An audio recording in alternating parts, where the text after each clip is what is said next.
अब है हमारे पास जनगणना विधि और निदर्शन विधि में क्या अंतर है। जनगणना वह विधि है जिसके द्वारा प्रत्येक इकाई से संबंधित आंकड़े इकट्ठा किए जाते हैं। इसमें प्रत्येक इकाई के चुने जाने का समान अवसर होता है। इसमें अधिक मेहनत लगती है, अधिक समय लगता है और इसकी शुद्धता की जांच मुश्किल होती है और शुद्धता का स्तर अधिक होता है।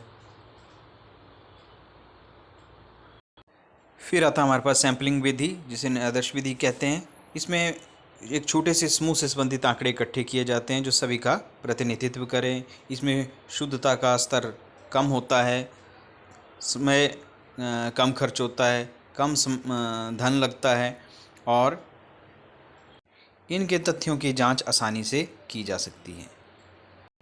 अब है हमारे पास निदर्शन विधियाँ। कौन कौन सी विधियाँ होती हैं निदर्शन विधि में? सबसे पहले आती है हमारे पास देव निदर्शन विधि। इस विधि के द्वारा जो आंकड़े इकट्ठा किए जाते हैं उसे रैंडम सैम्पलिंग भी कहा जाता है। जैसे एक लॉटरी के माध्यम से आंकड़े इकट्ठा किए जाते हैं। लॉटरी के टिकट में से प्रथम, द्वितीय और तृतीय का चुनाव किया जाता है और उसी तरह देव अंक तालिका बनाई जाती है जिसके अनुसार लॉटरी का अनुमान लगाया जाता है या घोषणा की जाती है। उसके बाद आता हमारे पास स्वविचार निदर्शन। इस विधि के द्वारा अनुसंधानकर्ता को जो भी न्यायादर्श के चुनने के लिए पूर्ण स्वतंत्रता होती है, वो अपने तरीके से न्यायादर्श सैंपल को लेता है। फिर आता हमारे पास स्तरित। स्तरित में आंकड़ों को विभिन्न वर्गों में बांट दिया जाता है। उन आंकड़ों को बांटने के बाद प्रत्येक वर्ग से आंकड़े इकट्ठा किए जाते हैं न्यायादर्श के रूप में। उसे कहते हैं स्तरित या मिश्रित न्यायादर्श। भौगोलिकता के आधार पर या संख्या के आधार पर विभिन्न वर्गों में बांट दिया जाता है। फिर उसमें से न्यायादर्श ले लिया जाता है, सैंपल ले लिया जाता है। उसके बाद आता है कोटा निदर्शन। कोटा निदर्शन में हम कहते हैं कि आंकड़ों को पहले विभिन्न वर्गों में बांट देते हैं। उसके बाद ये निश्चित किया जाता है कि प्रत्येक वर्ग में से कितने सैंपल लेने हैं। जैसे ए वर्ग में से हमें 1 सैंपल लेना है, बी वर्ग में से हमें 2 सैंपल लेने, सी वर्ग में से हमें 3 सैंपल लेने, या एक वर्ग में से 1, बी में से 1 और सी में से 1। ये निश्चित किया जाता है कि किस वर्ग में से कितने सैंपल लेने हैं। उसके बाद हमारे पास आता है सुविधा अनुसार निदर्शन। इस विधि में अनुसंधानकर्ता को, इन्वेस्टिगेटर को जो अच्छा लगे उस विधि का चुनाव किया जाता है आंकड़े इकट्ठा करने के लिए।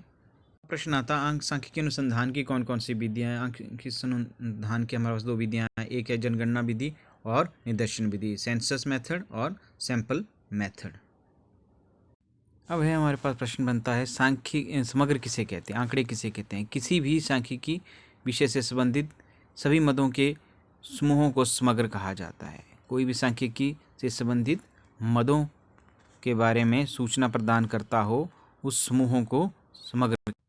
अब प्रश्न है मद किसे कहते हैं। समग्र या जनसंख्या की एक इकाई को मद कहा जाता है। कोई भी आंकड़ा जो एक आंकड़ा हो उसे मद कहा जा सकता है। फिर प्रश्न है हमारे पास निदर्शन किसे कहते हैं, सैंपल किसे कहते हैं। एक छोटा सा समूह जो सबका प्रतिनिधित्व करता हो।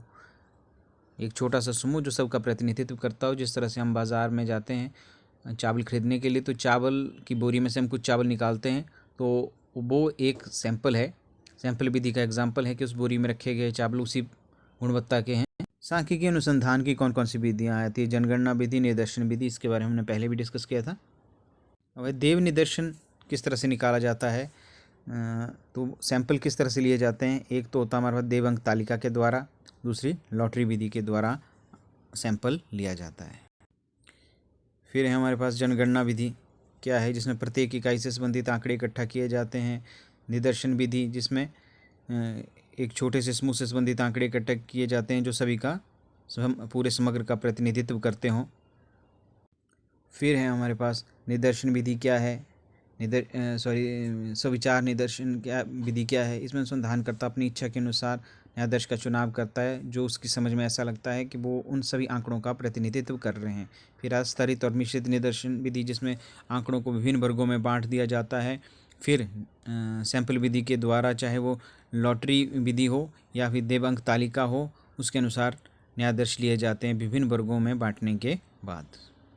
उसके बाद आता है हमारे पास क्रमबद्ध निदर्शन विधि। इसमें आंकड़ों को संख्या, भौगोलिकता और वर्णनात्मक आधार पर विभिन्न वर्गों में बांट दिया जाता है और प्रत्येक वर्ग से न्यायाधीश देवरीति के द्वारा चुना जाता है।